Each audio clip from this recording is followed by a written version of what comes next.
Hello everyone, today we talk about the Principality and the Duchy of Nitra, a Western Slavic seigneury encompassing a series of communities developing in the 9th century around Nitra, in fact located in today's Slovakia. This video pertains to the historical regional series, but it's also a pretty good example of the uncertainties surrounding the times and places, and so the vast scholarly debate on a severely underdocumented polity that should have in fact been also some provincial relevance, especially in that period in history, considering that we do not have in fact much bigger conglomerations north of the Danube to simply point out, also with a continuity with the later settlement, with this duchy that, as we will see in the High Middle Ages, in the later High Middle Ages in this case, because the 9th century is already high, did have at least a relevance, was fought over during the dynastic conflicts of the House of Hungary. So this chapter is also interesting as it provides fundamentally with a Slovakian episode that, in fact, in medieval history, as you know, is a relatively contentious topic. I will not get into the problems with such interpretation. I personally have no problem in sort of defining it in this sort of modern national sense, because at least as a medievalist and as a historian looking further back in time than my era, I am ever more consolidating the belief, of course, there is a very deep continuity. Naturally, when certain polities are also, as you know, nationally established, between, in fact, the present identities and the past ones. So, of course, this Western Slavic, there is the other contentious topic that is, the Slavic migrations as a whole. Every time I make a video about that, I get so many views and people start killing each other in the comment sections. It's so beautiful and engaging. Because some say, of course, it was a broader continuity, even from pre-Slavic times, or some people deny even the existence of Slavic migrations as a whole. That's a topic that we must, today we will rediscuss for the area, but that fundamentally is explained without much of the, let's say, criticism and controversy that some particular, I will not delve into the specificities here, but everybody knows the story. I tend to deny fundamentally that this was a thing, contemporarily accusing Western scholars of having narratives that were all a fabrication and falsity and whatever. I'm completely not interested in this. I'm actually interested in the Slovakian history just per se, and in the bit of methodological exercise that comes with appreciating such polity. That also from a geographical point of view, as we have already seen, especially in the videos about Great Moravia, and the controversy that is also very fascinatingly revolving around that. So the possibility that what we call Great Moravia was in fact like this Moravian-Slovakian thing, because the Principality of Nitra would have been, in fact, in the south of this polity if we located in this part of Central Europe.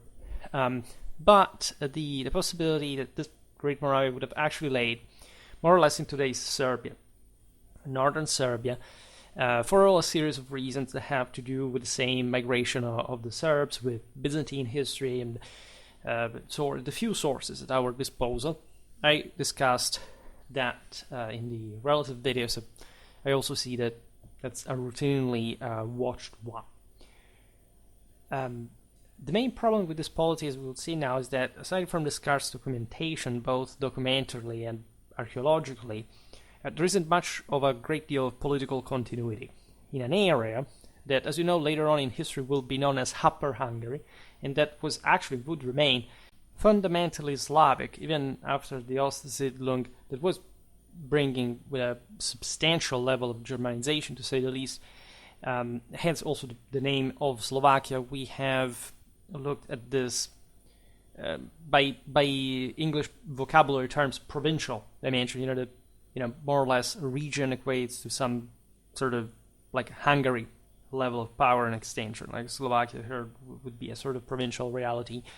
But that was historically, in fact, very much not just divided in culture, of course, always to a debatable degree, from but this is in the ethnic fundamentals true, the Avar, the Magyar background on the Hungarian steppe, in fact, but was also heavily influenced by the Franks, like all the Western Slavic powers, without mentioning, as we will see now, of course, that some of this territory had been historically populated by the Germans in antiquity. So the history of the Principality of Nitra remains ambiguous, and also for the scarcity, not just of overall documentation, but especially the contemporary one of the time, when this polity would have existed, essentially in the 9th century. It's not implausible at all. I'm summing up my position. I'm very positive that it was a thing. If anything, historiography fixated a bit too much on the sort of definition of Nitra as a sort of pre-statual polity, and sort of which kind of relation this should have been or not towards especially Great Moravia. And so to claim some strange primates, like again the first recognized principality north of the Danube, Slavic principality north of the Danube, and or at Similia, right? The idea was Nitra part of Great Moravia or not? Does it even historically matter? I mean, knowing the overall power developments of the area that we understand, like being of a certain scale in the area, does it even make sense, right, to try to categorically subordinate Nitra to Great Moravia or not, right? It's likely it was subordinated to it, but of course it also enjoyed an important autonomy, just like most of these, in fact, fairly and rather, I would say, even more unstable polities really happen to work like. The status of this territory is thus a topic of scholarly debate. The best conventional definition of the Principality of Nitra, then we will look at the duchy within the Kingdom of Hungary, is this, say, independent / autonomous polity that was annexed at a point by the Principality of Moravia sometime either 833 or 870, and that had been possibly let's say defined, let's not say founded or whatever, because likely, of course, there were pre-existing centers of power that we do not know practically anything about by the same Moravia. In other words, it's a bit like what would happen with Moravia and Bohemia later, that essentially they were a dyad. At some point, Moravia had been stronger, then the Bohemia gains the upper hand. And of course, these pre-existing communities had already a degree of interdependency, and so to split hair when, how, especially when we notoriously know nothing about this in a formal political sense, like it's historically irrelevant. So before the Slavs, so the other contentious issue, the area around Nitra that we'll define better later, because even the location is just pretty vague as a concept, right? It takes the name after the river, as we'll see now, Nitra, the Nitrava, and this polity would have just been located around those places, but there's just one indication of its existence with such name to begin with, which is the entire one, right? And then we can variously connect it to some rulers and so on, but that's as a feeble of a connection in a strictly historical sense. The Germanic peoples had inhabited the area. In ancient times, the Quad; in early medieval times, the Longobards, until fundamentally the mid-6th century. At this point, we know that most of these Germans moved away, the Longobards to the Pannonian Basin, as a launching pad to Italy, in a moment in which the Avars were also showing up. And in fact, more or less, according to the more habitual pattern of what we define as the Slavic migrations, we can archaeologically document the arrival of this new people, thanks to the local material culture characterized by handmade pottery, cremation burials, and small square sunken huts, typically featuring a cornerstone oven, especially. Of course, most of these characteristics were broadly shared with other peoples, but this is apparently much sort of more primitive, and in this sense egalitarian community, which perfectly matches the model we have for the Slavs, right? These peoples basically had remained behind during the migration era, and or following, in fact, literally somebody else's trail. They move in, they occupy territories that had been left uninhabited by more powerful peoples and settled them for good. Of course, as we were just saying, some groups moved already together with the Germans, with the Avars. We know it well. For example, the Longobards that we mentioned, definitely also in their Italian settlement, rendered us some genetic traits that is very closely compatible with, for example, today's Polish genetic background, as a minority, but still, because we do not, we'll see now also from the few historical evidence that was the case. So there is no doubt this was a frontier area just north of the Danube.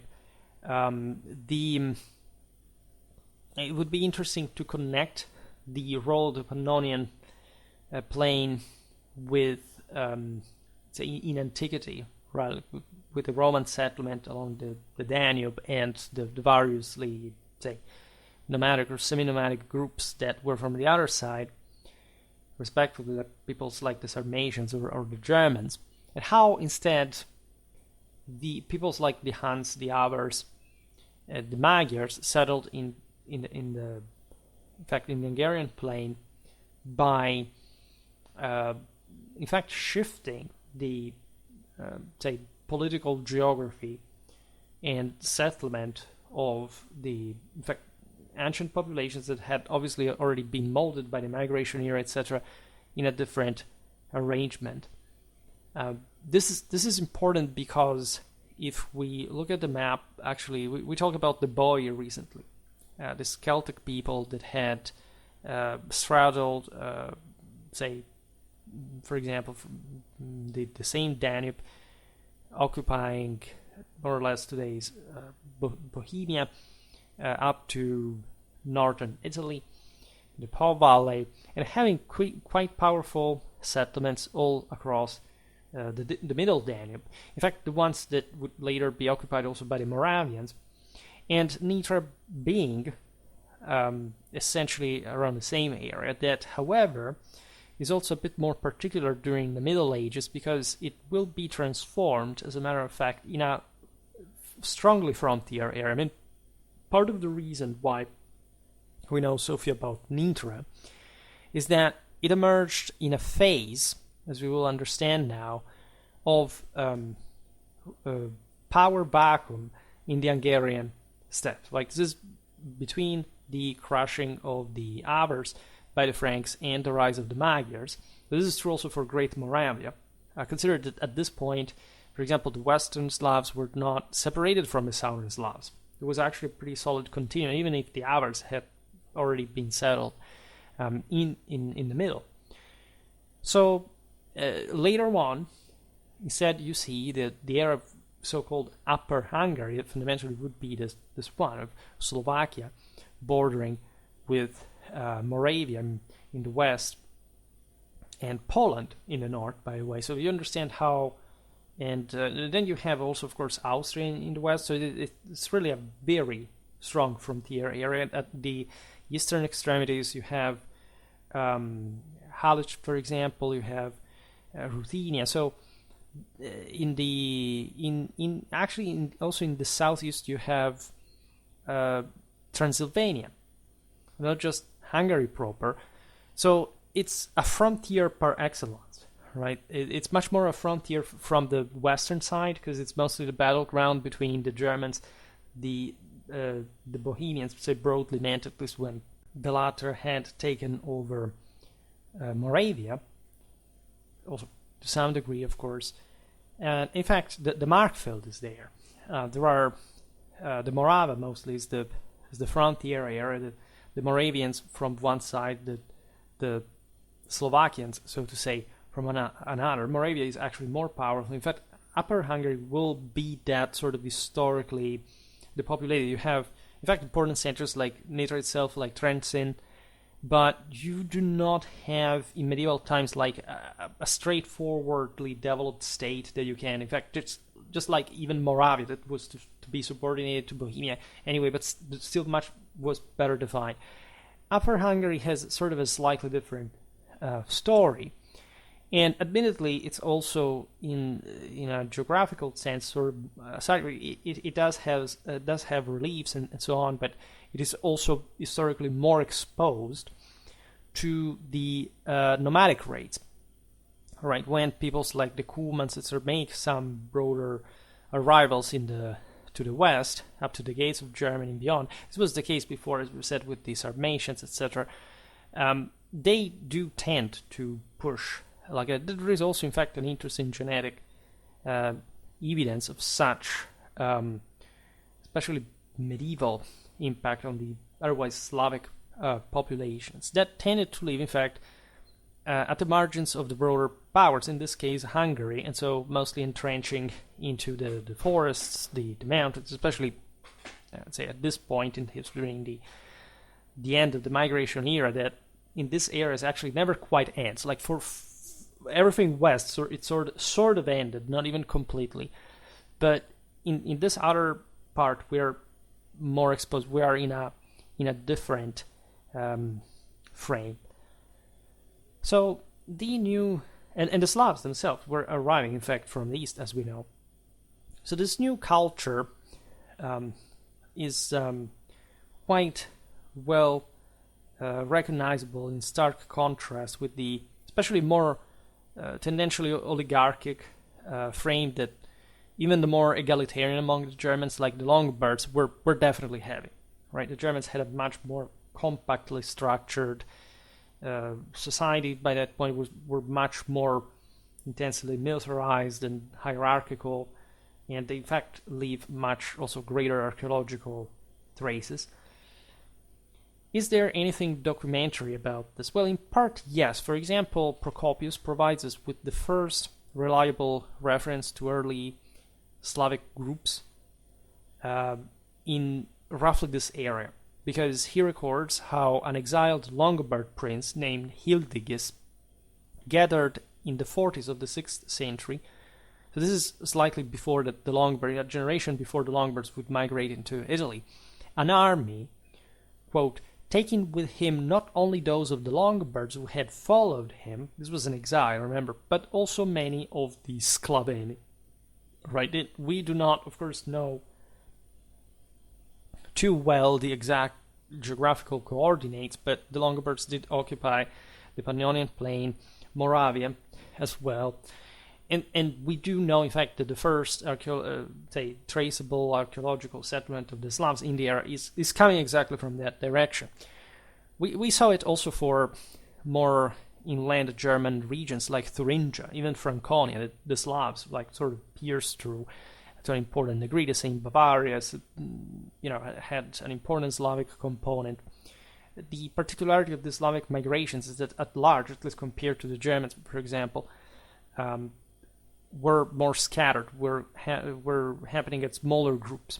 And the archaeological evidence reflects this because, of course, these were sort of smaller communities with less social stratification, with lesser means, and so we do know that individually they could also go very far. Some of them reached the Peloponnese, took boats, and arrived to North Africa. And they definitely spread everywhere. We do have both documentary and archaeological evidence of the magnitude of the phenomenon, even though, of course, most of these areas were essentially the mute parts of Europe as far as written documents goes. It's sort of ironic because, as you know, in the Slavic languages, the Germans are the mute ones because they do not speak their own language.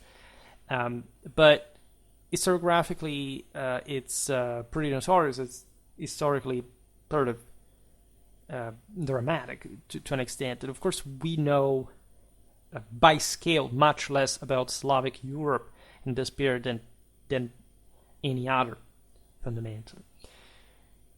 As we hinted at, in the second half of the 6th century, the nomadic Avars that were arriving from the Eurasian steppes, and that were a hell of a people overall, still at this point not fully politically compact, but definitely able to do so once settled down, invaded the Carpathian Basin and subjugated the local inhabitants.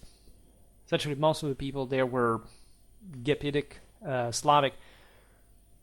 Some had left together with the Longobards that had actually crushed the Gepids, who were the major power in the area. As a consequence, Slavic groups residing in areas surrounding the core regions of the Avar Khaganate were subjugated and compelled to pay a tribute to the new overlords. Like, the Avars were quite interesting individuals. We talked about them. They do not have what you would commonly define something like any trace of human mercy. That probably have not much of a at heart as a general idea. They are really impressive. They are really an impressive military machine. Mostly only when, however, they unite after a couple of generations in interest of the initial settlement, telling the truth. And in fact, they start roaming all around. I mean, what you see that the Magyars did in late post-Carolingian Europe to Germany, to a lesser degree, is what the Avars are doing. For example, why they launch raids into Merovingian, let's call it Germany. They were actually more interested in the Byzantines. However, these Slavs are right in the middle. Just like later, the Magyars would make leverage on the Western Slavs to sort of destabilize the eastern frontier of the Eastern Frankish kingdom. So at this point, of course, these so-called, in fact, shepherds of peoples were mobilizing the more subjugated, say, the lesser ones, and sending them to war with them. How many Slavs participated to the Avar siege of Constantinople in the early 7th century? Well, this settlement, the steppe conquerors, with a much more oligarchic, stratified, and heavily militarized society in the Hungarian plain, are hegemonic in the center, and then all around these Slavs basically shelter themselves. We've seen it from all directions. The Serbs, this is true for the Vlachs. There is all the controversy of the Vlachs, but I will not be discussing today. This is true. We've seen the Pannonian Slavs, that were actually Slavs living side to side with the Avars to a degree in the very Pannonian plain, in its outskirts. There were the Caranthanians.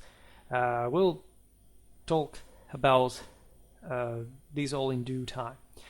Now, the Khaganate, the Avar Khaganate, was, of course, not a primal example of political virtue. That was all an internal series of internal clashes during the 30s of the 7th century. So essentially spent the initial potential of thugging the various neighbors. They start beating one another.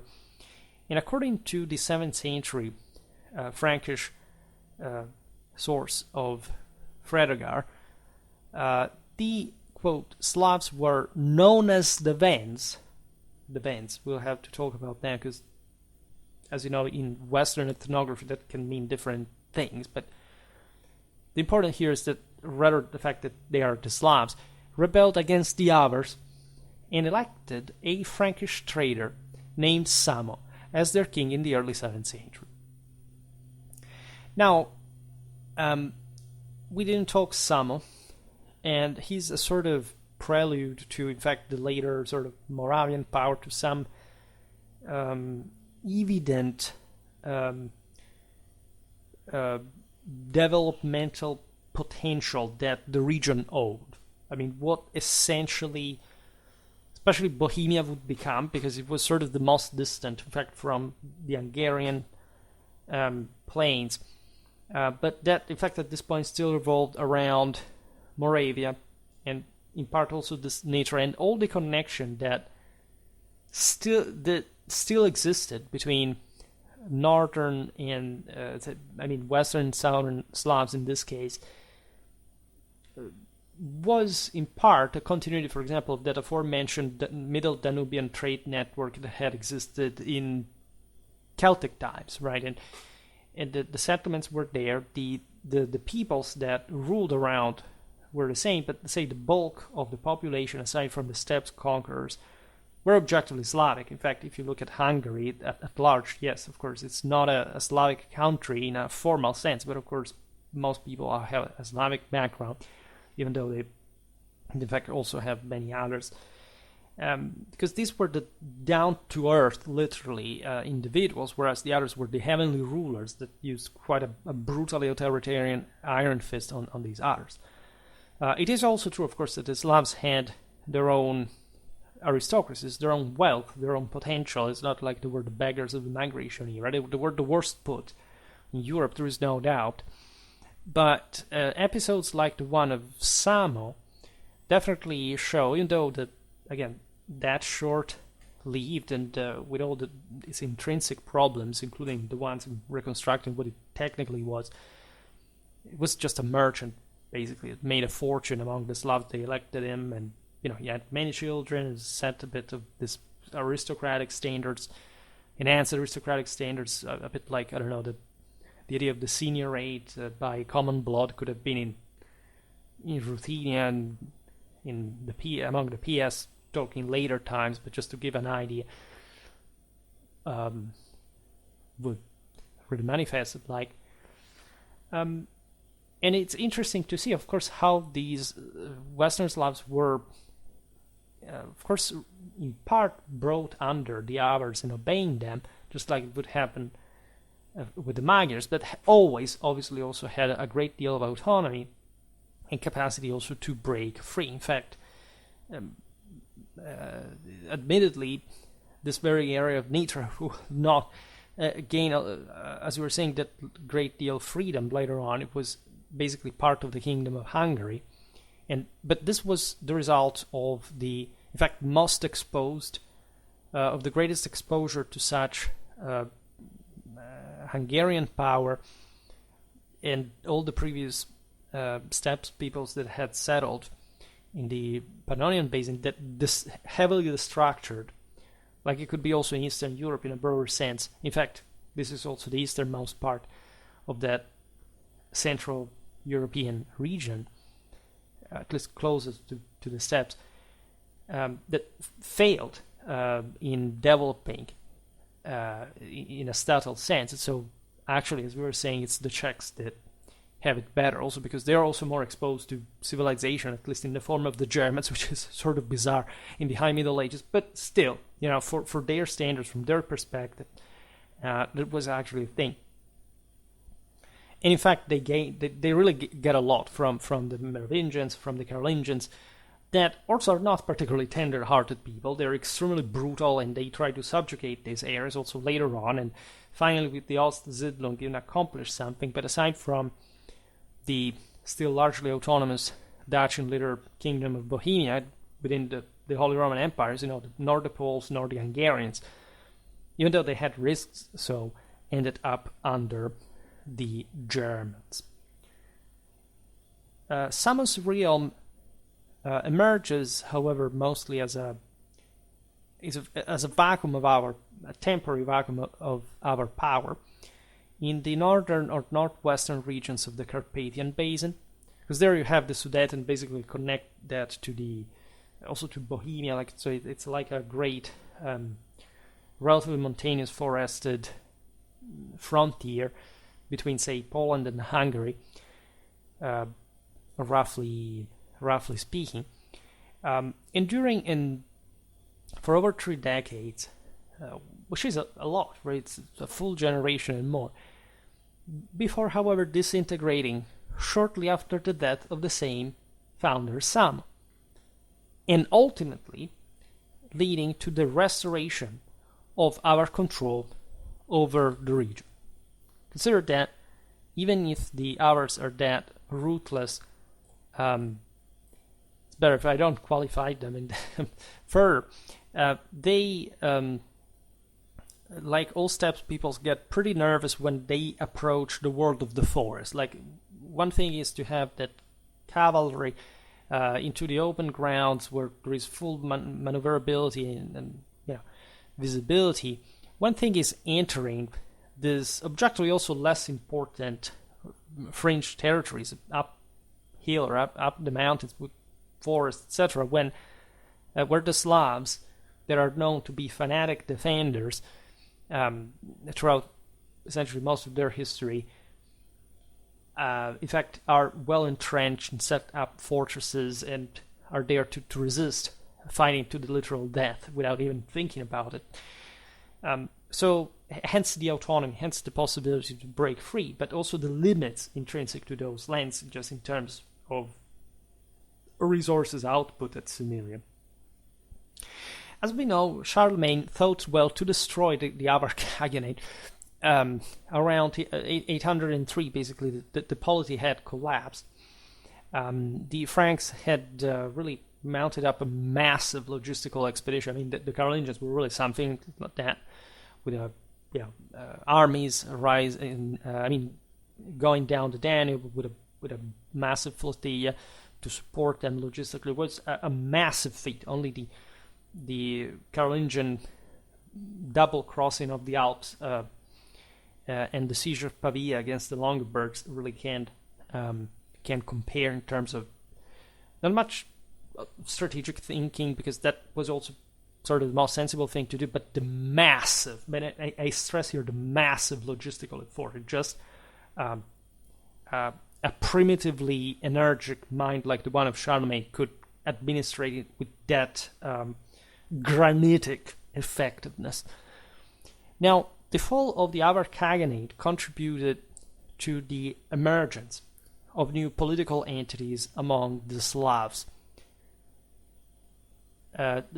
This brought, as we said before, to the establishment of a veritable vacuum in this vast area, in fact, of the Pannonian Plain, the Middle Danube, that basically makes, this is interesting, making the Franks bordering with the Bulgars, but otherwise leaving, in fact, this wide space practically open and fundamentally populated by Slavs that had remained, as we were saying, the majority also under the Avars. So there is a breath of fresh air, especially as far as this north-south axis, for which there is all the story of the Great Moravia that we do not fully understand whether it was an actually Moravian or, in fact, Great Moravian in a Serbian sense by that point. And Nitra is to be found along that axis. So it's not surprising at all. If anything, it's the Czechs, also the Moravians, it's actually a bit everybody around it. However, mostly have to be worried now about Carolingian expansionism, because now Germany is fully conquered, at least the German Germany, because as you know, the Slavs had occupied everything basically up to the Elbe River.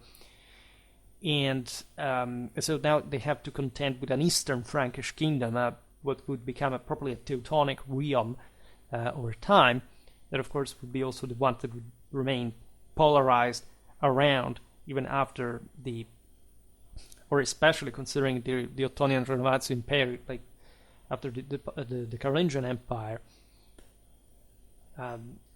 So this liberated resources in the most, up to this point, oppressed part of that Western Slavic region are invested to establish apparently this principality. This changes a lot of things in the meanwhile. By the way, this is in fact the 9th century, which is a moment of great revival in European history in general. You have the Carolingian Empire, you have the Byzantines really springing forward with the Macedonian dynasty, power recompaction of definitely of oligarchic affirmation, if we don't want to just let's say narrow it down to the vassalitic beneficiary system, the Frankish feudal way. But there is a great deal of cooptation of power that the Franks, the Byzantines use. Consider at this point this population, as we will see better also now, were pagan. They had at least what we erroneously call pagan. They had not been Christianized yet, and that came, as you know, with temporary lack of some more solid statual realities, because the church went in parallel with sort of a monarchic recognition, with the development of important infrastructures. These countries were less densely populated. They had not known, say, the Roman Baiary system. They just had. They are also colder, right? In the continental northern part, this brings limits on the harvests, the overall surplus. Plus, from the east, you may never know which demoniac nomadic people can spring this time from out of nowhere, ravaging and destroying, raping, pillaging, and whatever. So it's not really very, low pressure kind of lifestyle. In fact, the life expectancy was not that long at all. But we definitely see that, in fact, wherever there was the occasion to develop a sound aristocratic power, to militarize, to develop a hierarchy, a civilization, the Slavs too start developing consistent, for example, degree of mounted warfare, heavy cavalry with swords, metal armor, that had always been there in the Slavic world, but had not reached the levels of compaction, and also just of numbers, because of that aforementioned sort of primitive egalitarian system that simply would not develop much cavalry, but because the infantry alone would have been able, considering the numbers, to tackle it. Other nomadic peoples had just influenced the same Slavic warfare. There was actually a lot of mounted warfare, telling the truth. It was just lighter than others. We were talking about it the other day for early Polish warfare. They had actually a lot of horsemen. And so there is a bit like a steppe flavor around. Definitely this Danubian channel had been definitely sort of favoring not just the incursions, but also from the side of the St. Carolingians or the Bulgars, the maintenance or even a revival of some sort of wider equestrian or even light equestrian bias to adapt to local warfare. We see this in the so-called Blatnica-Mikulcice horizon, which is a Slovakian archaeological pool, like specific material culture, and having a lot to do, in fact, with this typical, mostly equestrian aristocratic development, connected definitely with an intense activity in this very area, and the outer world through mostly the Great Hungarian Plain. We are in the early 9th century, everything adds up. In the center of Nitra, that is, in fact, today's towns referred to by settlement of the time, we have a 9th century fortress covering 12 hectares, very much difficult to date, but fundamentally compatible not just with a sort of continuous settlement over the centuries, but in fact a timeline roughly of high medieval nature. There were many similar fortresses like this. These were essentially, hill forts, mostly developing as always, like for accumulating wealth, protecting it, having enough surplus to defend and maintain the local population, to store, in fact, people and cattle during enemy raids, and sustaining, in fact, prolonged sieges as well. It's not something extremely different from, say, also what the Avars were doing, also what the Carolingians, their gradual encastillation were doing. They were different cultures, but the principle was sort of the same. In this case, mostly hybrid between the major, in fact, multicultures in this realm. The fortress has been attributed to specifically the Great Moravian period.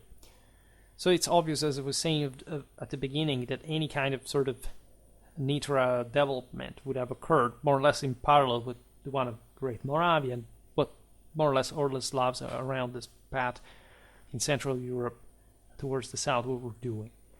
The fortress may have been named after the river Nitra, which flows beneath the hill on which it was situated. Again, it was completely normal to have river ports that facilitated, of course, like the fortress overlooked, to have tolls being paid and having an easier access to resources. It's always the same story.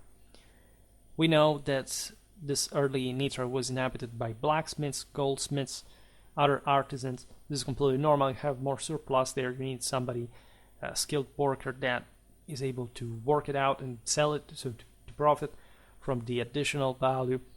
And all around the region, we see actually an extensive network of settlements emerging, in parallel, in fact, with the broader reactivation of this world. Right, destroyed the Avars.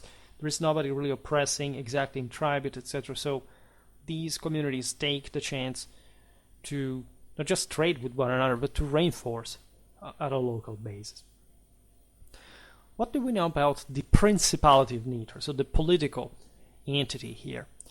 Well, the Conversio Bagoariorum et Carantanorum, so the conversion of the Bavarians and Carantanians, this is actually a chronicle composed around the 70s of the 9th century, for the Archbishop of Salzburg, de facto in Pannonia, that today's Austria, at almost the frontier with Germany.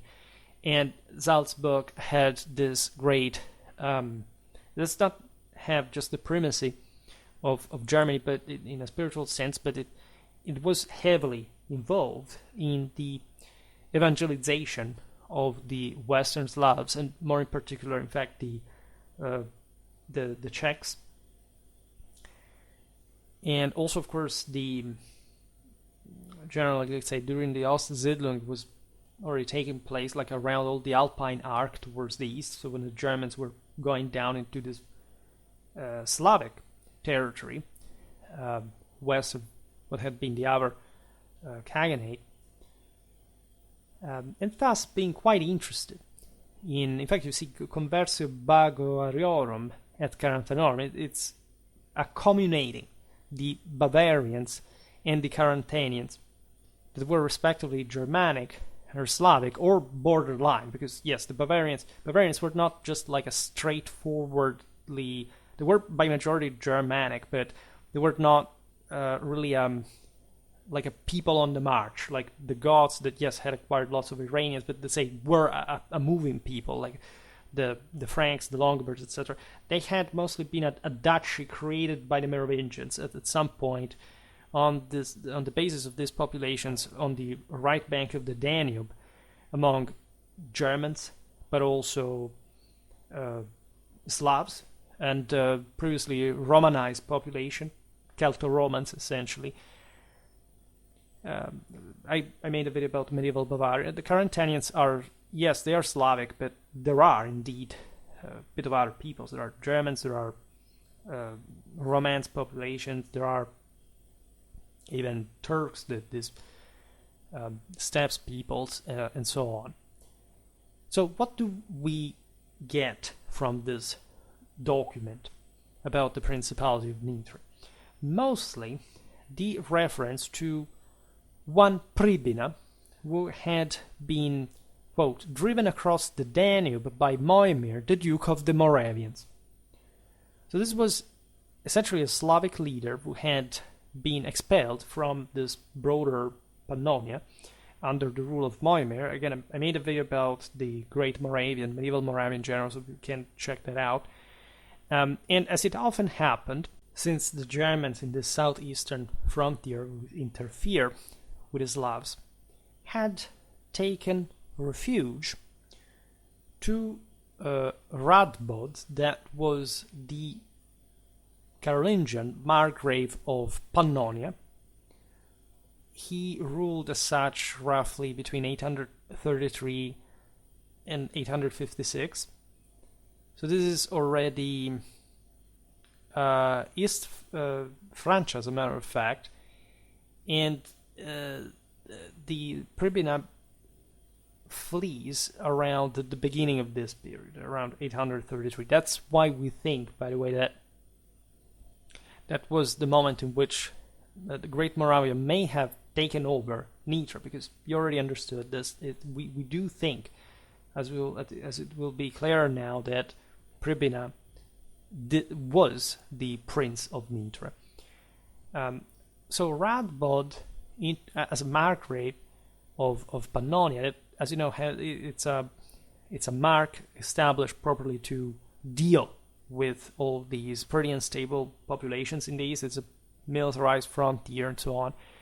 Radbod introduces Pribina to the, at the time, Eastern Frankish king Louis the German. I made a video about him, not quite much on this part of the frontier story, but we'll cover that as well.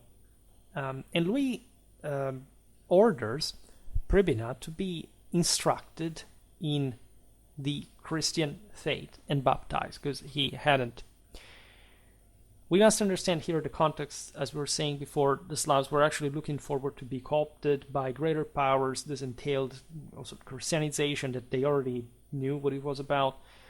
There was still at this point a competition between the Franks and the Byzantines regarding the evangelization of the Slavs. So the Moravia would be also a meeting ground initially. It was all coordinated with Rome still, but they were initially evangelized by, let's say, a Byzantine mission. Eventually things changed, because these peoples are Catholic, as you know, since, in fact, shortly afterwards here. The most important conversion regards Moravia, and Nitra is in the south of that. So in 3 of the 11 extant manuscripts of the conversion of the Bavarians and the Carinthians, is stated that the Archbishop Adalram of Salzburg, that would have been, in fact, the Archbishop between 821 and 836, so roughly at the same time which Pribina took refuge to among the Franks, consecrated a church for Pribina. Quote, and this is crucial, on his estate at a place over the Danube called Nitrava. This is the specific term. We do not have the date, but what it's showed here is clear that at some point this Slavic chieftain was sent back home because of also the different circumstances were occurring there, and that he had essentially devoted himself to the Christian faith, but also to the general recognition of power that the Carolingians had as far as those affairs were concerned.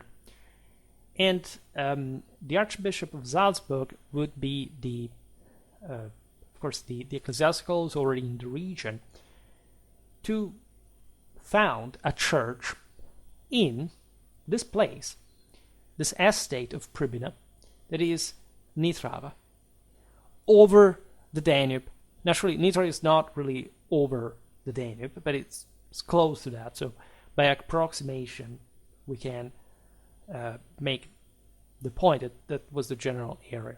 This would be so great because it wouldn't still quite answer every question if it wasn't for the fact that modern scholars debate over whether the statement about this entire statement about his estate, the place over the Danube called Nitrava,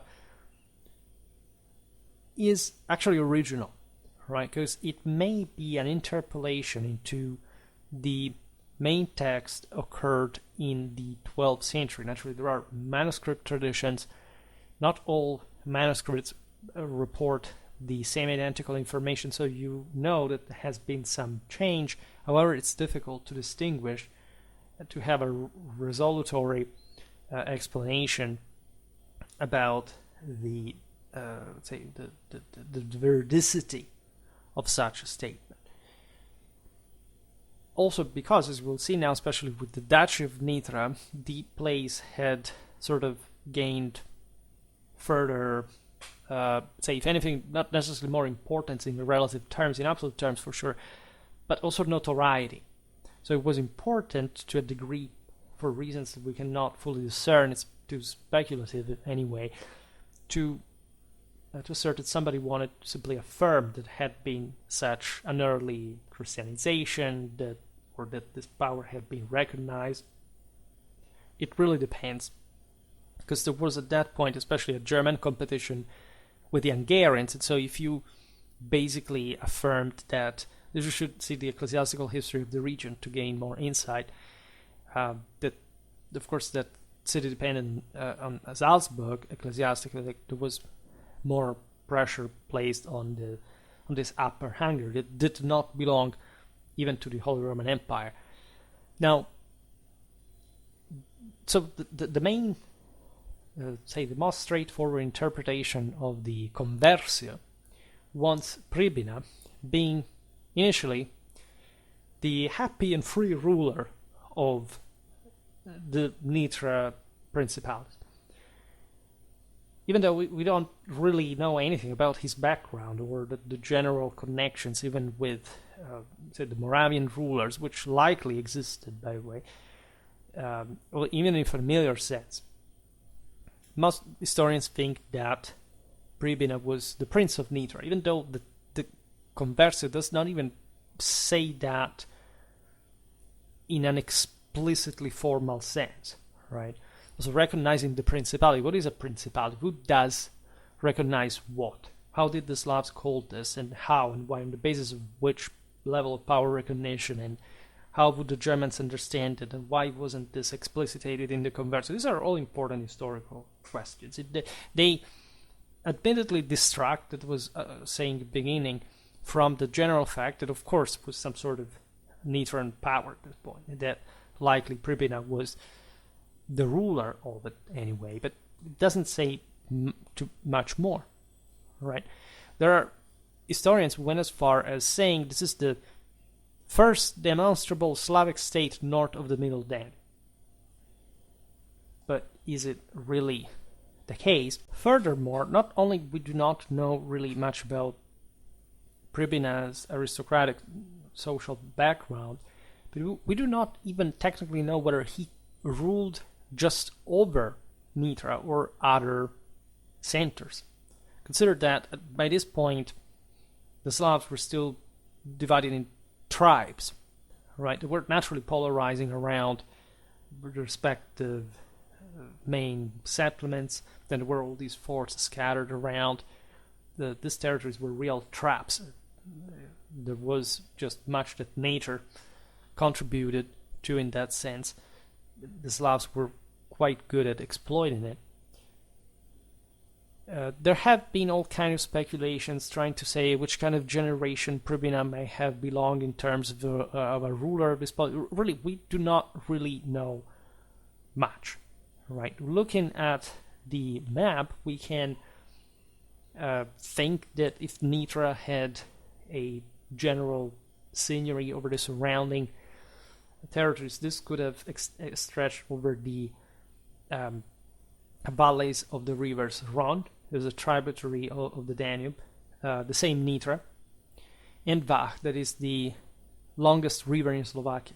The other historiographical point of contention that we preluded to was whether Pribina had anything to do in a formal sense with the Moravian Principality. Why had it been exiled? Well, there would have not been shortage of occasions for Slavic chieftains to be routinely overthrown and killed, and if surviving, coming back to the same power. We've seen it all the time throughout all this period of Slavic history, and it does continue for a long time, because normally the policies were to remain overall more unstable.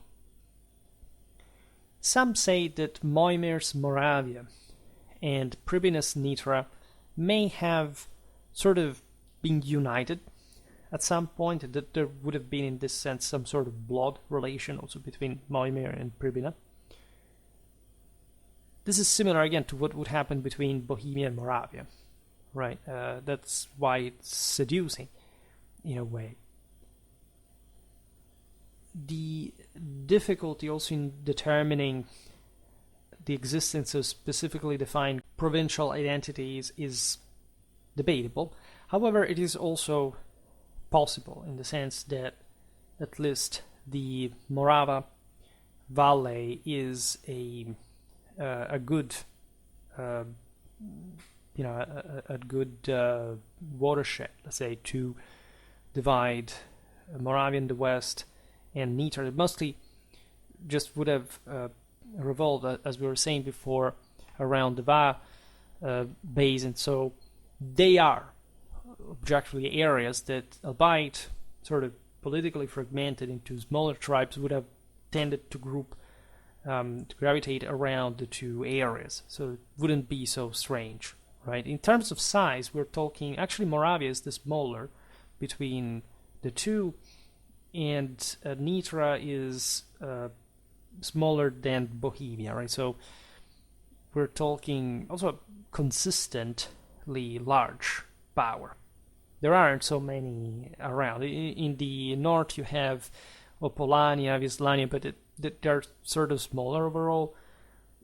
North of Bohemia you have Lusatia, you have in the south of Nitra the Pannonian Slavs, but these three, Bohemia, Moravia, and Nitra, would have been sort of the more, at least the bigger, the more politically outlined powers, except Nitra is, regardless of size, the least definable of the three, because as we said before, it had historically been sort of more destabilized as an area that had been closer to our power.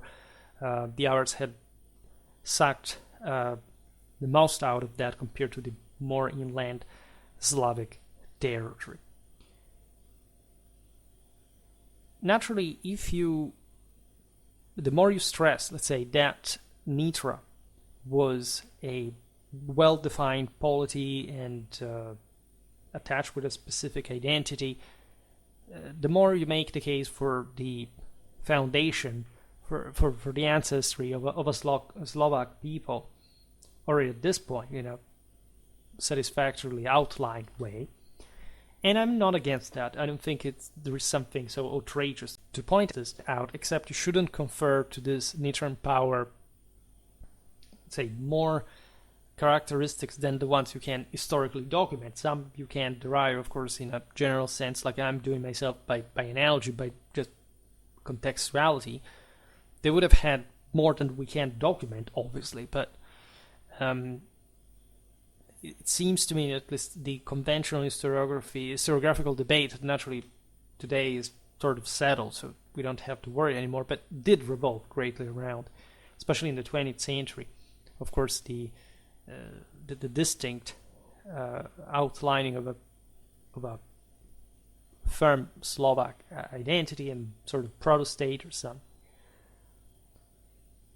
Equally, like for those who want to stress the subordination of Nitra, and so something more shade, and especially not giving this polity too much relevance for other subjective reasons sometimes, would saying that there was no such thing like an independence of the Nitran Principality. Now, you don't have to be no country is truly fully independent, especially at this time, right? Today we have international conventions that declare at least the rights of self-determination, of countries' independence, and their categorical formalization, so to say. Like in a tribal context that is gradually evolving towards the establishment of principalities at a provincial level, what is independence really? It's of course correct and plausible to say that Moravia would have a greater power than Nitra, and so the latter was fundamentally subordinated to the former, but considered nature of power for the Slavs at this point, they evaluated individual freedom within an aristocratic context, whereby even if there were two brothers, let's say, ruling, of course one could be subordinated to the other to some extent because one was stronger than the other, so that was traditionally recognized as a form of of hierarchy. But it's not like there was a categorically established subordination of this power to another. You could make acts of submission if you were defeated in combat, things like these, right? It's different, for example, from the neighboring Eastern Frankish kingdom, where you have a neatly outlined kingdom and an internal hierarchy, and even there, like, internal provincial powers can be modulated according to the current political and institutional needs.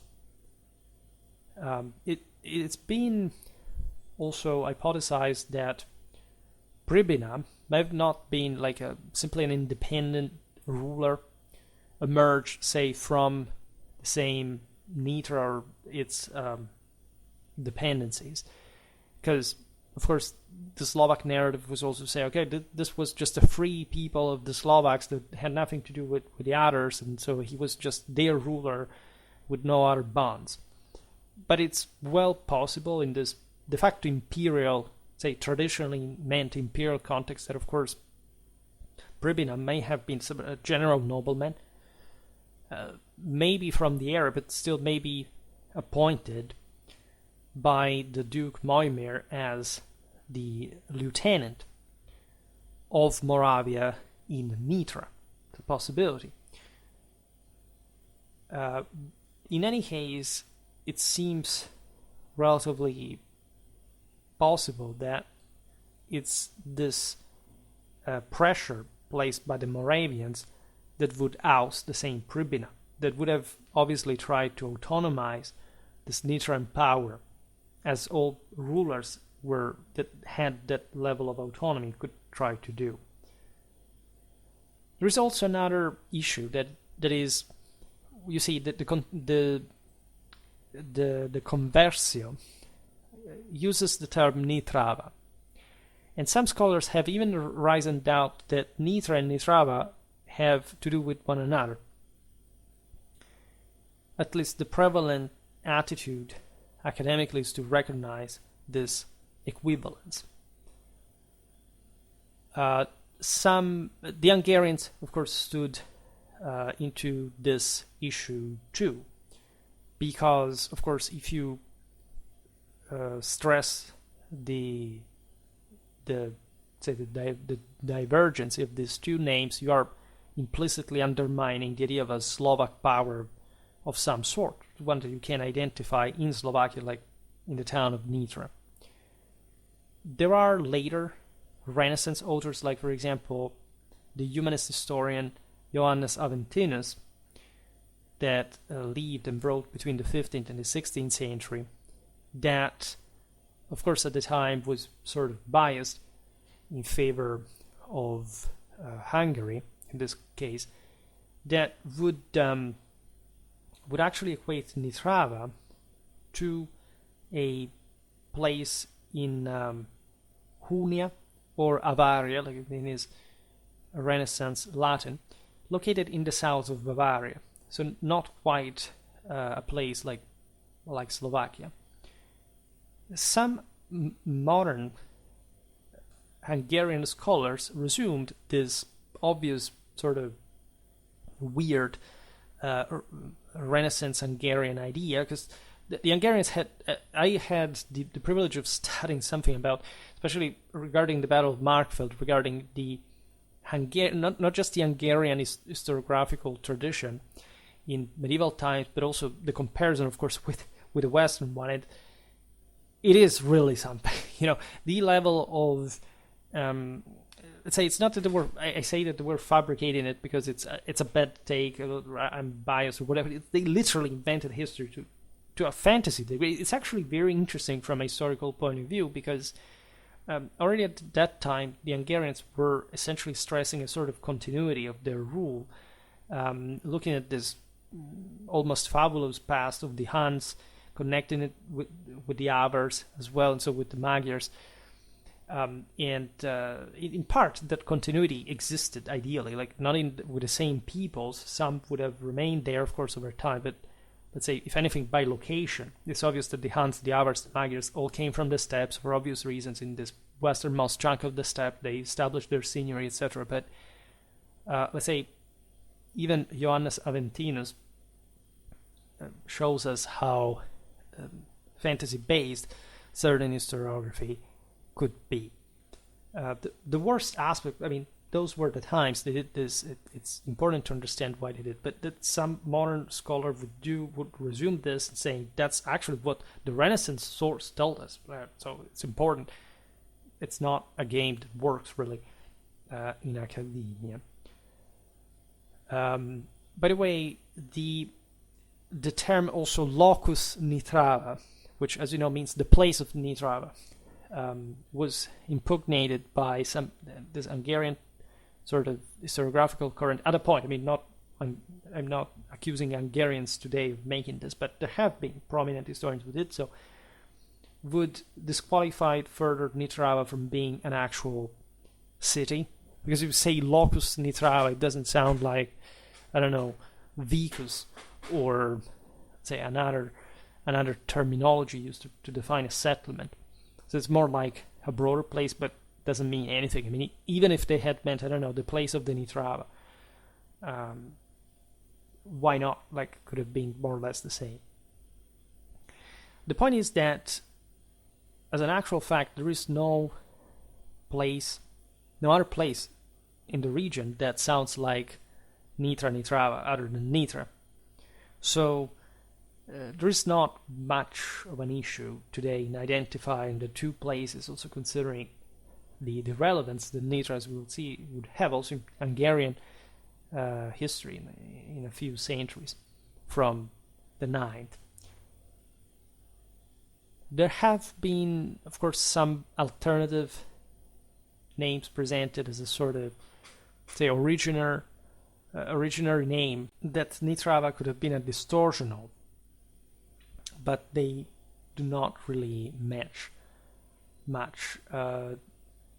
And so our understanding is that, yes, there is no actual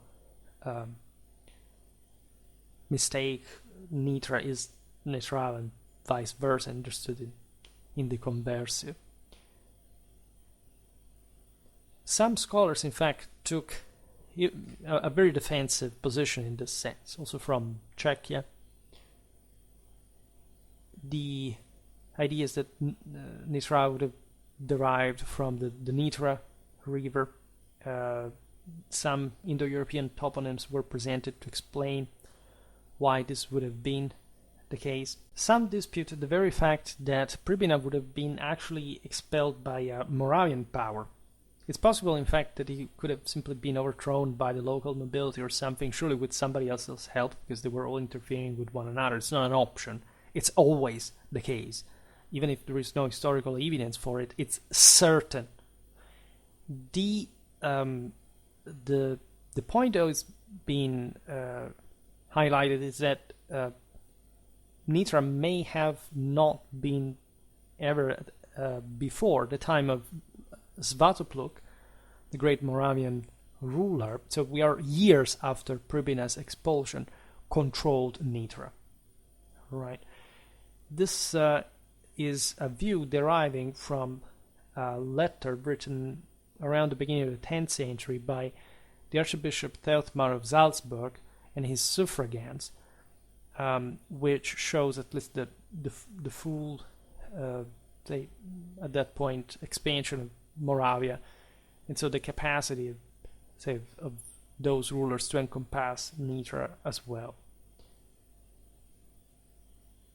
It's possible that this chronology also is flawed, right? We do not know the exact years in which all this would have happened during the 9th century. It's possible that the same German sources are not actually understanding what kind of power relation existed between Moravia and Nitra. So maybe they thought that mostly Nitra was under Moravia at a point that it actually wasn't, or that had been some sort of mistake in the work. It's always possible, really, because we rely just on this information, and that basically there is nothing else. It's all that we know about this policy. It may sound disappointing, except it is how much we know. We just know, of course, of the continuity of Nitra as a settlement, so we can, at that point, map what is going on politically, with various upheavals, arrival of the Magyars, and so on. However, essentially what we can retrace back to the possible existence of a polis. Surely there was a seigneury in Nitra, right? As in any other major center, they're hierarchically under somebody else, but still ruled locally. Is the later Duchy of Nitra, the Ducatus of Nitra. We are in Hungarian times, right? Within the newly established Kingdom of Hungary. So we're also in Christianized times. It's a completely different era, right? And the Duchy of Nitra appears in relation to, in fact, some occasional governmental titles attributed to the rule of the land of this seigneury, in order to the broader dependencies, because this Nitra had become essentially the center of the broader province. Yes, there was Trenčín as well. It was actually quite important, but again, it was at this point like a feudal reality, an ever more sort of Western influence one. We're talking here 11th, 12th century, even though the sources are a bit later on this, as we'll see now. So yes, not too much had really changed in the quite concrete essentials of course, the very gradually developing high medieval world, but it's a much more framed and documented reality. The Arpad dynasty rules over this enormous, it's more than a kingdom, right? There is the kingdom, but all these various dependencies of the Hungarian crown that make it look more like an empire. It's literally a giant, right, until the collapse at the hands of the Ottomans. This is one of the greatest monarchies in Europe. But with all its problems, we've seen it often, this Central European realms essentially do not develop a very strong central authority for which they have. At some point they have it by high medieval standards. Surely the Arpad state was one of this, but such states eventually decline into a sort of elective system where the oligarchs have, also since this very time, so some disproportionate power that erodes any public authority. Basically the country collapses in a way or another. The only one that really stood on its feet was Germany and Bohemia. Like for the rest, Poland, Hungary were sooner or later, if not completely, at least in the case of Poland, cancelled completely from the map, but it was a product of this broader balance. Naturally, the title of Duke was bestowed upon very powerful individuals were, as we'll see now, members of the Arpad dynasty that were, in fact, bearing a ducal authority through the sword. Right, this was the actual investment. Right, royal authority was represented by the crown, but the dukes, in the Latin term, stressed this. In the Hungarian case, quite fitting, like old ethnic, militarized sort of steppe reality of real warlords that ruled with, ruthless authority over these chunks that de facto belonged to them as a sort of personal possession, with, again, great difficulty to spread like a veritable public authority beyond this lineage control. It's not entirely clear how far and wide the Duchy of Nitra extended. Because one thing is a title, one thing is a territorial dimension. Surely it existed to some degree. However, since the title was just intermittently present during Hungarian history, you can't say that it corresponded to, other lands that are at least much more politically compact. Transylvania was one of these. Then there were also external chunks like, Croatia. They may have been unstable how much you want, but at least they are continuous historically. We have seen them here and there.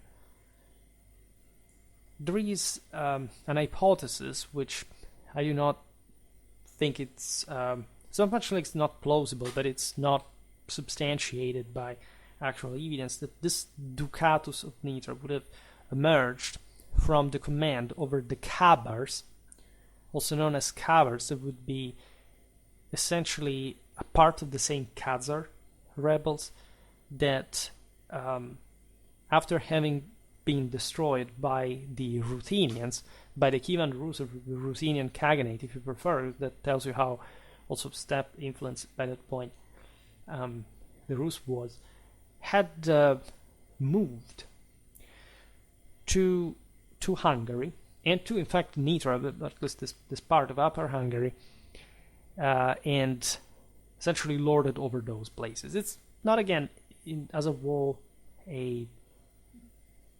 such an implausible idea, but at the same time, because of course it would be lords even from within the same Arpad dynasty, it worked a bit like that. Those were descendants of the Magyars, etc. Except this sounds also as a sort of Hungarian national, when not nationalist idea, and it remains just an hypothesis at best. Because surely, as we've said, the Hungarians did not lack the need or the practice of using the term dukes for one of their leaders. Regardless of the title, it is possible even that some elements of the Magyar tribal federation that moved in the to the Carpathian Basin and beyond around 895, so at the beginning of their conquest, would autonomously take over what would become Upper Hungary and entrench some sort of local rights. Right. We do not know about this either. What is instead the most academically, if anything, founded idea is that the title of Duke of Nitra came into existence for sure under King Andrew I of Hungary, bestowed upon his younger brother Bela. We are in 1048. The source for this is the much later Chronicum Pictum, the illuminated chronicle, that is very beautifully illustrated, used in fact mostly for 14th century Hungarian warfare a lot, and not just for them, because there are interesting. I made a video about the Vlach infantry, for example, that is represented there, the typical costume, plus the Kumans, these peoples had always been around, and it dates from, in fact, the 14th century, exemplifying, of course, this royal court that by the time we are in Angevin times, at the time of Louis I, definitely was much more careful about such formal titles, and especially this initial oligarchic foundations, right? So the sense is that the Duchy of Nitra should have emerged at this point in the mid 11th century as a sort of first official territorial division of the kingdom of some sort, providing with titles that were also a bit more Western in nature. We actually know too few, right? It is true that, at least if we follow this source, 1/3 of the counties of the Kingdom of Hungary were given by King Andrew I in 1048 to his brother Bela. We know that these territories encompassed around 2 or 3 centers, with the duchy constituting 1/3 thus of the entire kingdom's territory. And so this one should have been fundamentally Upper Hungary. And we know that because that was the main division. There was, say, Greater Hungary proper, and then you have this northern part in Transylvania that was also quite autonomous, by being part properly of the Kingdom of Hungary. Again, I discussed these regions in other videos. It's a pretty extended territory, especially in longitude, because it borders, as we said before, the Kingdom of Bohemia, the Duchy of Bavaria at this point still, later Austria in that part, and so the Holy Roman Empire, and it reaches east, right? So the boundary was normally the Morava River. That was the frontier area that we were saying before. We went further depopulated throughout the centuries because of the wars that these peoples were fighting in there. To further east, to the border with Transylvania, pretty mountainous areas, right? Places like from the other side you have Spiš, you have, if you go further, you have Zemplín, and then Uzhhorod, that is Ukraine today, but it's across the Carpathians. So it's a quite interesting corner of Europe. We'll have to talk more about this. This territory includes Nitra and the neighboring region of Bihar. It stretches from the upper Tisza River in the north to the Kuros River in the south, and from the Transylvanian borders in the east to the Tisza River in the west. The Tisza River had historically been an important divide within the same Hungary, right, aside from the Danube. That's exactly that corridor where mostly steppe areas, which later also the Cumans were settled, not on. It had been the corridor infested by the Sarmatians between Roman Pannonian Dacian, in fact. Also an area of fighting between Longobards and the Gepids. It has an interesting history, although there isn't really much in it.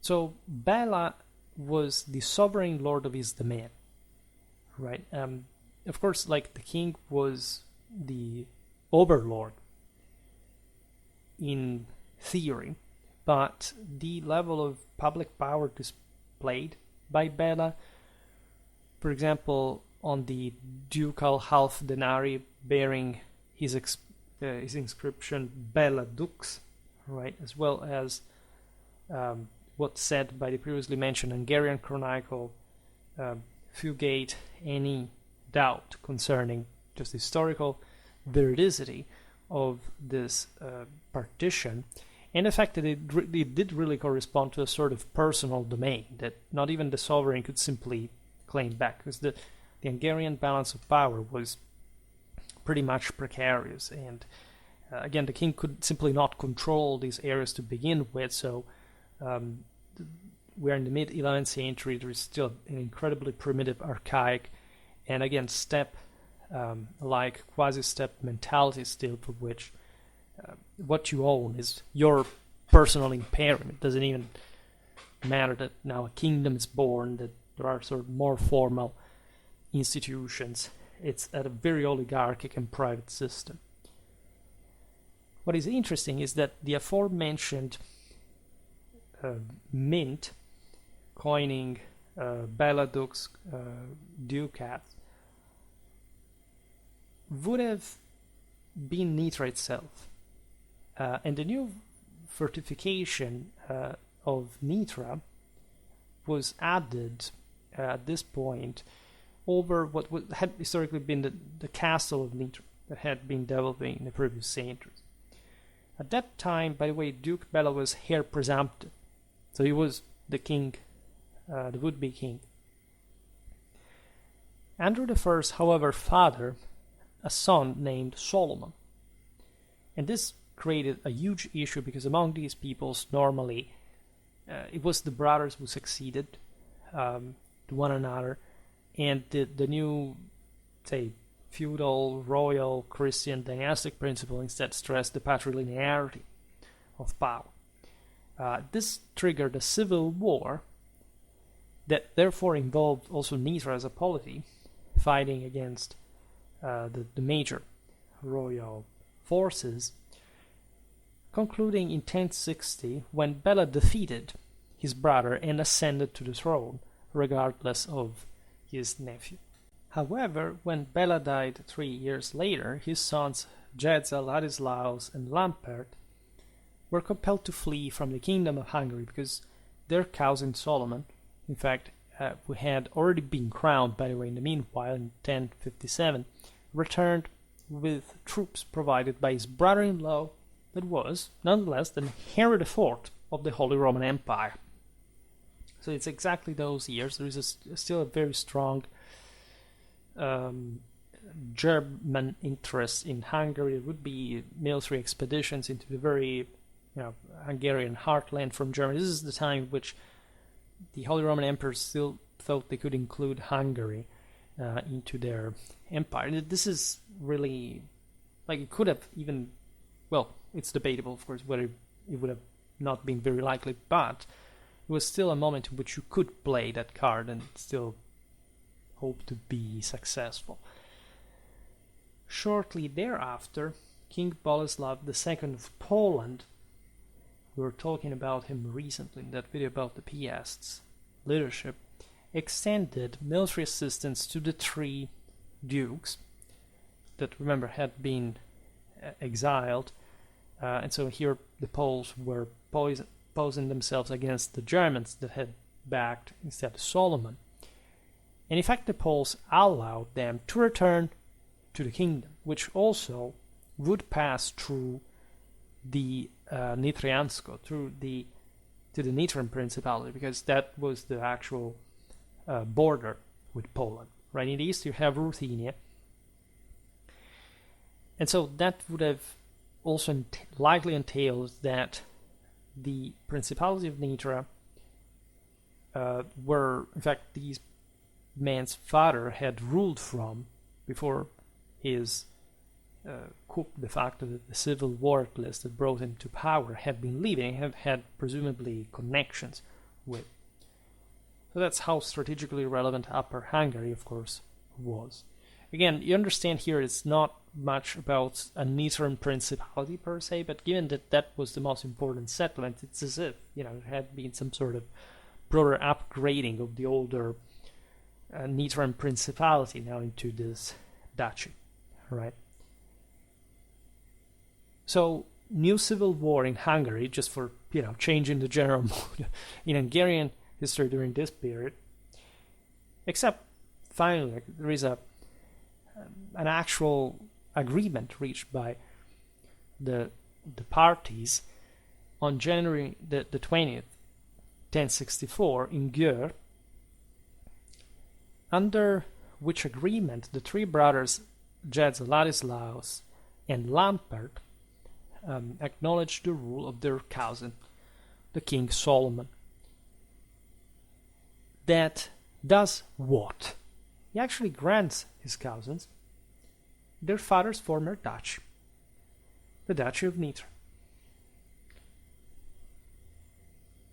There is peace for 9 years, after which, predictably, war breaks out once again, ultimately forcing the king to flee to the western borders, because the entire country had been engulfed in this mess.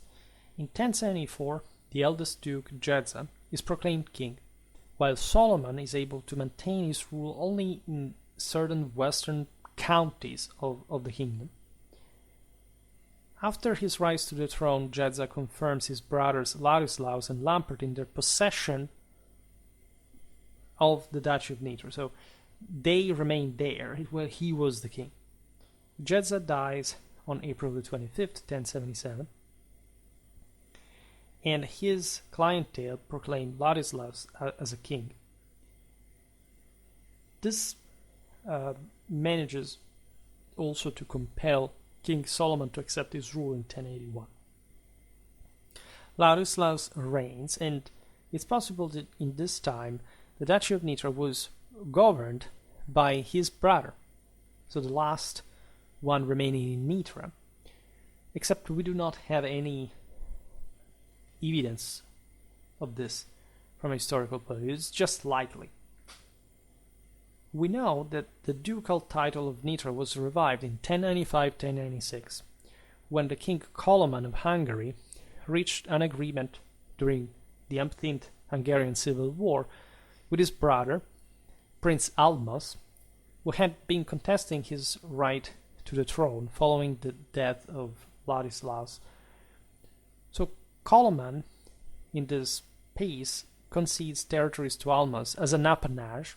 The thing has been slightly evolving towards the recognition of a crown prerogative over this land, so it's not much only an ad personam thing, except, again, these are very still primitive times, and of course the various oligarchs would have thought otherwise. They would keep believing it for a very long time. In 1105, the Duke Almas rebels from Nitra against his brother, and given this also frontier position with the Holy Roman Empire, also the rest of Hungary had it, but this is also relatively more frontier one in the north that allows for infiltration. He in fact seeks for help, and from Poland as well. So these are, of course, the places that border, that surround de facto the Nitran Duchy. From the other side, you have the rest of Hungary. Almas is, however, defeated in battle by Koloman. 2 years later, for this reason, Almas goes to the Holy Land to repent for his sins. And this is quite funny because Koloman actually seizes control of the Duchy of Nitra in the process. And this shows how, by the way, in fact, there isn't much of a further history of Nitra, or at least this, say, chunk in the north, especially, that's not particularly, it's not overly powerful. When Almas, by the way, returned from the Holy Land, seemingly he hadn't learned much about the whole experience. He fled to the court of Henry V, Holy Roman Emperor, and requires the emperor to besiege Bratislava, that, as you know, is the capital, today's capital of Slovakia, and that is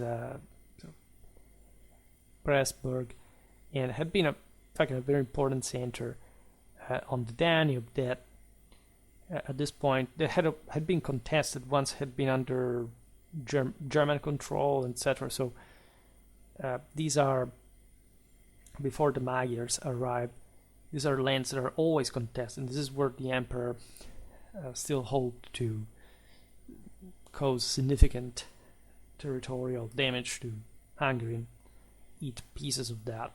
Except these areas are, again, much more Slavic than actually Hungarian. King Koloman at this point seeks assistance from the Duke Boleslav III of Poland, that in turn attacked Bohemia, which, as we've seen, was also yet another theme in the relations between Germany and the Western Slavs. This is interesting because it avoids direct confrontation. It just exploits the fact that the emperor is busy somewhere else to expand his control over parts of neighboring Bohemia that is yet to be fully stabilized. Made a video about both Poland and Bohemia during this period. And so in 1105, in November, the emperor negotiates a peace with Koloman, allowing his brother to return to his court. Except this is the moment in which the Duchy of Nitra is not reinstated further in Hungarian history and it's thus marking the end of a power that had existed within now the confines of the Hungarian realm, and that, however, does not seem to have in fact developed, as we said, since the beginning to some sort of more consistent major power, because probably as a Duchy of Nitra and the centrality of Nitra in the air. So we can argue that this parabola of Nitra had lasted for, at least as far as we can document it, from the 9th to the beginning of the 9th to the beginning of the 12th century. 300 years of potential that fundamentally does not take off. It's not like the place wouldn't develop further. For example, shortly afterwards, Koloman establishes the bishopric of Nitra in one of the seats of the former ducatus. And this, of course, shows like some, royal intervention in a land that up to that point had been a sort of rival, a contender, some sort of competitive, conflictual actor towards the crown, marking thus the final victory of the latter, especially on this center. So this is, in essence, the history of it all. It's interesting. Of course, we could make a video about medieval Slovakia, as a matter of fact, because, of course, the video is not just designed to talk like it's Slovakian history. It's mostly like this polity per se, right? But there is no doubt that throughout the Middle Ages, this is sort of a very important time. There is much to tell. We already made a video about Great Moravia that in part encompasses that. There is this Tertia Pars Regni that is truly, again, after the core of Hungary and Transylvania, the Duchy of the Ducatus. But it's just employed like for the 11th to 12th century, literally just its existence. So it was admittedly also another country, like Hungary. Hungary was truly like the plains where historically the steppe rulers had settled, and where some also further nomads are sometimes reinjected as some sort of royal army to counter the oligarchs that had also settled elsewhere.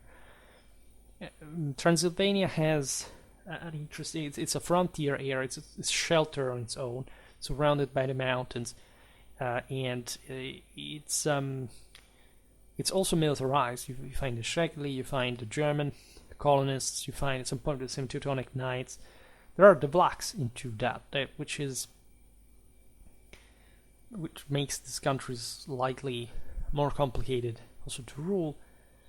And this is the kingdom as well. Then there are other lands, but they are part of the crown, not of the kingdom of Hungary. And so there is actually an intense history.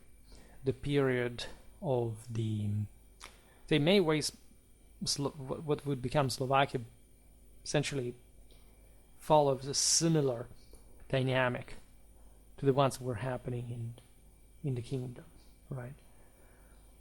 And we will hopefully see, this is a good idea, right, talking a bit more about medieval Slovakia per se, because with the historical original series, actually I didn't know how far to go, because it's interesting and I love it. honestly, but sometimes I think like we're exhausting at least some of the most important chunks of Europe. Of course, it's not, we can't pass also to other countries, but let's say the sense is that more or less I have to find other solutions, because also for Europe, like single polities, we would pass to rulers rather than territories. But I feel like, of course, there is plenty of polities we have still to cover. Some of them are becoming ever more niche to an extent. We could talk also about, in fact, the countries as a whole. So I never made a video about, say, medieval France, a very short introduction, things like these. They could be really interesting. Also, like in this case, considering a bit approximately, of course, the contemporary country for what it was at the time. Say, if I say, I don't know, it's plenty of these, approximating more or less on the basis of contemporary boundaries, just to have an idea. But there is so much to make. Looking at the map of Europe, let's look at the map of Europe in the 13th century. Like all the, at least if it's a detailed one enough, because otherwise we... Ah yes, this is nice. But I've already discussed it in so many ways we talked about. If anything, there is always some... Ah, here we go. Yeah. Scandinavia. The Lappmarken. Now that's an idea, for example. We didn't talk about Scandinavia more than much. Skara, but you know, there is also a bit less just to begin with. I wanted to make a video about Scania, for example, and I couldn't find too much information. I mean, I could find it if I scratched, of course, like the also more in-depth stuff, but like a basic, like, okay, now I'll tell you the sound, the history of this. It's not that easy. Münster, Schleswig-Holstein, we were actually separated, but eventually they went in parallel. We didn't talk so much about the English counties per se, but also about those. England was fairly already pretty monarchically compact. It was just the kingdom that mattered more than else. Landshut, we didn't talk about that. Styria, we did that. Slavonia, could talk about Slavonia. Bosnia, that we surely have to do. Yep, there's plenty of Serbian history to make. We made the Dauphiné.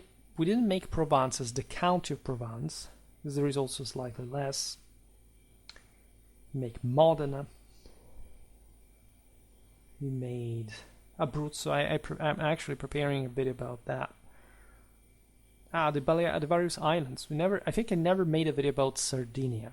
The Balearic Islands, Corsica. Sicily, we made many of that. But, also this small, for example, for the French houses, we started making something, but, for example, about Angoulême, Nemours, Armagnac, Auvergne. There isn't too much, you see, because especially in the southern part of the country, like that's all the various Irish chunks that we could do. We made Ulster, the Earldom of Ulster, which was kind of the more interesting of all Ireland. It wasn't too much to say. But again, everything could be profitably described, profitably. I made a video about Podolia, but in 17th century warfare, 1683-84 campaign. We made Volhynia, yes we did. But sometimes it's simply difficult to find the overall information for smaller polities. That's most of the problem. I have to make Lusatia, that's true. I had to make Salzburg, that would be a good idea. I made Tyrol, the Three Leagues, why not? The Swiss Confederacy too, I think the original series we haven't made. Mantua, yeah, the Italians, plenty of stuff to make. Still Lucca, Arezzo, etc. Yep, Ancona. We never made, that's why I started the Abruzzi thing, because never made the various provinces of southern Italy. Those medieval times are really something. But if you lost yourself into the German Principality, like, I don't know, Würzburg, Bamberg, Ansbach, Urach, Trier. The various ecclesiastical principalities that we haven't made so much, but for Germany we definitely have to do that. I think the next chapter is going to be on the Burgundians, because I prepared that, and then we'll come back on... I actually already started the series about the monarchs, because with Edward I, also the other day I made a video about him. It was not part of this choice, but I made so many videos about Edward I, like disproportionately. There are some, not even some famous regions of Europe I made so many videos as I made for Edward I. Admittedly, I like him, but of course we should make more about the more homogeneously about, for example, 14th, 15th century England. We made definitely too few. But, you know, we'll hopefully gradually cover everything in the right time. For today, however, I stop it here. I just hope that you enjoyed this video. If you did, please share it. Otherwise, leave a like or subscribe to my channel if you're interested in my upcoming content. As always, I thank you heartily for listening to me. I wish you a nice time and see you next time. Bye.